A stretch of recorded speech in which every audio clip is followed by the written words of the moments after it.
Je me réjouis de me retrouver aux côtés du président de la République, du président du Sénat, du président de la Chambre des députés, des sénateurs et des députés pour participer à la cérémonie d'inauguration de nouveaux bâtiments destinés à abriter provisoirement les travaux des deux chambres, tant au niveau législatif qu'au niveau administratif.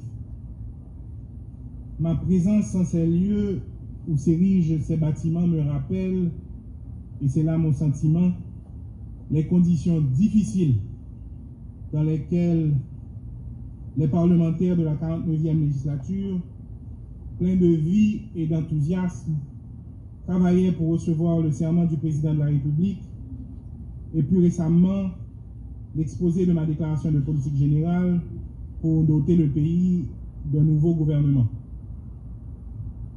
Je sais que la construction de ces bâtiments a été possible grâce à la précieuse contribution financière de l'un de nos partenaires techniques et financiers. Je veux citer le gouvernement des États-Unis d'Amérique à travers l'USAID qui a mis les fonds nécessaires à la disposition du gouvernement haïtien. Je voudrais en cette circonstance manifester la reconnaissance du gouvernement à Monsieur l'ambassadeur des États-Unis et aux représentants de l'USAID, dont je salue chaleureusement la présence parmi nous.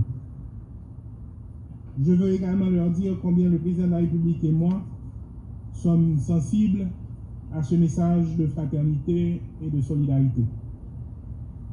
Honorables sénateurs, honorables députés, en participant à la cérémonie du jour, j'éprouve un réel sentiment de satisfaction de voir l'institution parlementaire dotée d'une infrastructure physique qui offre à chacun de ses membres un cadre propice à la réflexion et au débat et un confort minimal indispensable à un travail productif.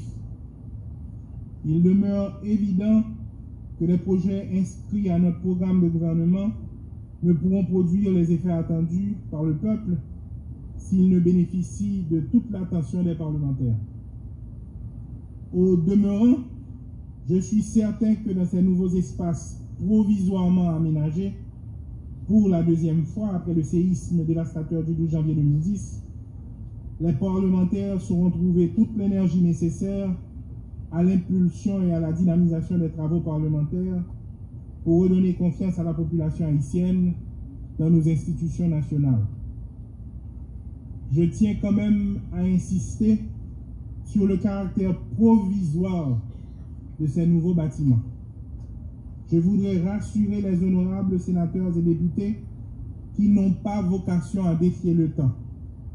C'est là une question qui tient à cœur le président de la République et moi-même, celle de la reconstruction des bâtiments publics qui figure parmi les priorités gouvernementales dans la mise en œuvre des chantiers de la reconstruction nationale. Je renouvelle ici l'engagement du gouvernement Martelly-Kony dans ce projet refondateur qu'il porte avec l'ensemble de ses partenaires techniques et financiers.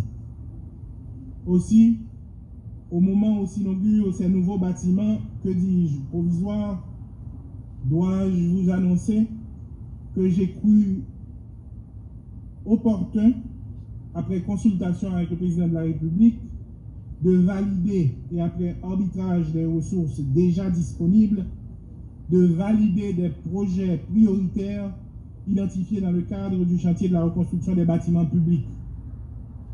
Le processus est donc pleinement engagé et les chantiers prioritaires suivants ont été identifiés. D'abord, la reconstruction du palais législatif, la reconstruction du palais de justice, la reconstruction du palais de la Cour supérieure des comptes et du contentieux administratif, la reconstruction des ministères et du palais de la Direction générale des impôts. Cette priorisation témoigne clairement de la volonté du gouvernement de doter en toute urgence les institutions des moyens indispensables pour qu'ils puissent conduire leurs activités. Les instructions sont déjà passées aux services compétents du gouvernement en vue du déblocage sans délai des fonds destinés à cet effet. Le gouvernement entend aller plus loin avec le ferme appui de ses partenaires techniques et financiers et ne ménagera aucun effort pour mener à bien les chantiers de la reconstruction nationale.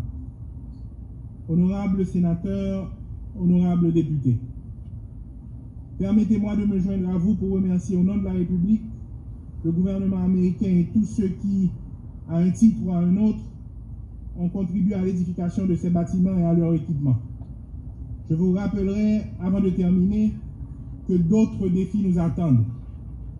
Il nous appartient de finaliser dans les meilleurs délais l'agenda législatif sur les priorités que le Parlement partage avec le gouvernement dans la conduite de l'action gouvernementale.